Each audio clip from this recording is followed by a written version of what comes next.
Hello दोस्तों, मेरा नाम है संजय।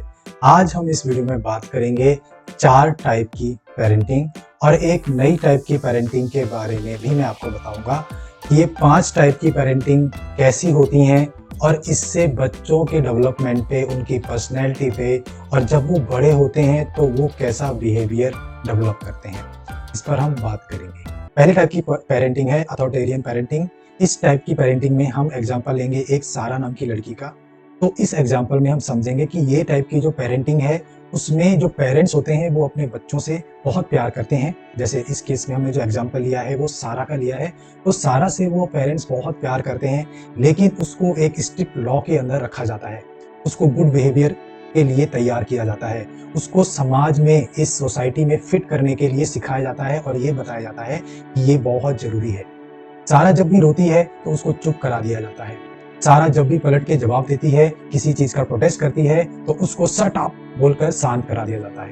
उसको सुना नहीं जाता कि वो क्या बोलना चाह रही है, वो क्यों रो रही है, एक्चुअल में क्या रीजन है कि वो रो रही है, क्या रीजन है कि वो पलट के जवाब दे रही है, ऐसा क्या किया हम लोगों ने कि वो इतनी एग्रेसिव हो गई। जबकि उसको चुप करा दिया जाता है। जब भी वो अपना घर गंदा कर देती है, खिलौने फैला देती है, तो उसको पनिशमेंट दी जाती है कि वो ऐसा दोबारा ना करे।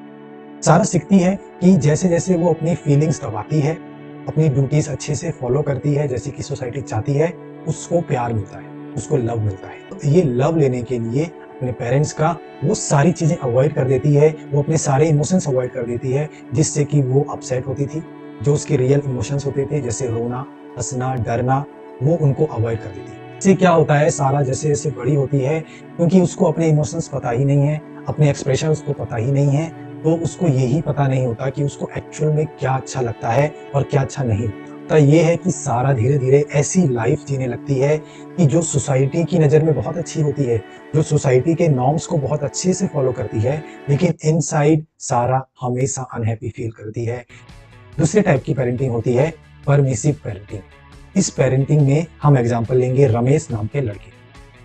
एक रमेश नाम का लड़का है और उसके पेरेंट्स उसको बहुत प्यार करते हैं, उसको हर टाइप की इजाज़त होती है, फ्रीडम दी जाती है कि वो जो चाहे वो कर सकता है, जो वो मांगेगा उसे मिलेगा। अगर उसको रात में आइसक्रीम चाहिए तो उसको रात में आइसक्रीम मिलेगी, अगर उसको बाइसाइकिल चाहिए तो बाइसाइकिल मिलेगी।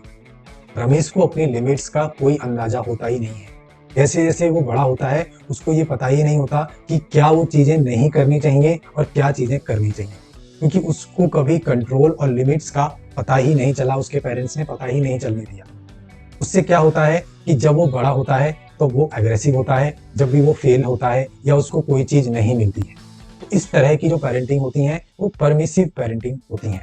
तीसरे टाइप की जो पेरेंटिंग होती है, वो होती है अथॉरिटेटिव पेरेंटिंग। इसमें हम एग्जांपल लेंगे सुरेश नाम के लड़के का। सुरेश के पेरेंट्स अथॉरिटेटिव हैं। ऐसे पेरेंट्स का मानना होता है कि बच्चों को विदिन अ लिमिट फ्रीडम देनी चाहिए। सुरेश को कुछ भी चीज़ करनी होती है तो उसको परमिशन होती है, लेकिन विदिन अ लिमिट। उसका स्क्रीन टाइम मोबाइल पे, टेलीविज़न पे डिसाइडेड होता है।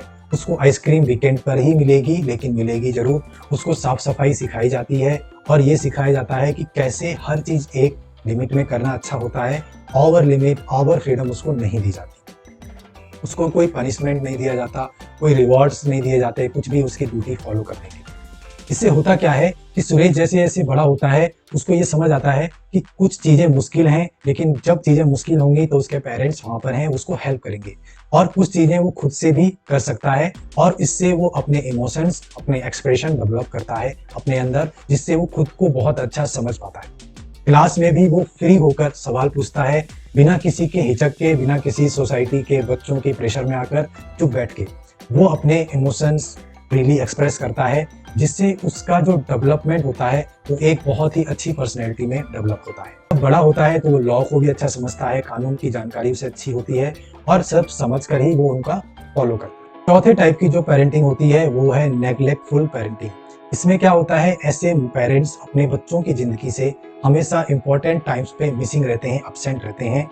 कह लो कि काम की वजह से, अपनी फाइट्स की वजह से, वो कोई सा भी रीज़न हो सकता है। इसमें हम एग्जांपल लेंगे श्वेता नाम की लड़की से। श्वेता हमेशा ही अकेला महसूस करती है। जब भी वो कुछ काम करती है, ड्राइंग बनाती है, क्लास में फर्स्ट आती है, प्राइज़ होता है, तो उसके पेरेंट्स हमेशा मिसिंग होते हैं। इससे वो कभी भी उसको कभी भी रिस्पॉन्स नहीं मिलता, कोई एक्सप्रेशन नहीं मिलता, कोई लव नहीं मिलता अपने पेरेंट्स से। इससे होता ये है कि श्वेता भी अपने अंदर ऐसे इमोशंस पैदा कर लेती है कि उसको भी किसी और के लिए ये फीलिंग्स पैदा नहीं होती। वो अपने इमोशंस, अपना लव, अपने एक्सप्रेशन खत्म कर देती है दूसरों के लिए। उसको ये पता चलता है कि दूसरों पे ट्रस्ट करना बहुत खतरनाक होता है और इससे वो किसी पे ट्रस्ट भी इजीली नहीं करती। तो जैसे जैसे बड़ी होती है वो इनसिक्योर होना शुरू हो जाती है, वो अटैच हो जाती है अपनी नेगेटिव फीलिंग्स के। वो हेल्दी रिलेशनशिप्स किसी और के साथ डेवलप नहीं कर पाती क्योंकि उसका चाइल्डहुड एक नेगेटिव ट्रॉमा से गया हुआ है। वो ऐसा ट्राई करती है कि वो किसी के भी इमोशंस फील ही ना करे कभी भी। पांचवें टाइप की पेरेंटिंग होती है ओवर इन्वॉल्व पेरेंटिंग। ये हाल ही में इस तरह की पेरेंटिंग देखने को मिली है जब से ये डिजिटलाइजेशन आया है। इसमें जो पेरेंट्स होते हैं वो अपने बच्चे की ज़िंदगी में इतने इन्वॉल्व होते हैं कि वो उसको कुछ करने ही नहीं देते। अगर वो साइकिल चलाना सीखता है तो खुद उसकी जगह साइकिल चलाते हैं। वो गिरने वाला होता है तो खुद आके लेट जाते हैं ताकि उसको चोट ना आए। वो कोई डिफिकल्ट काम करने वाला होता है तो खुद उसका होमवर्क कर देते हैं।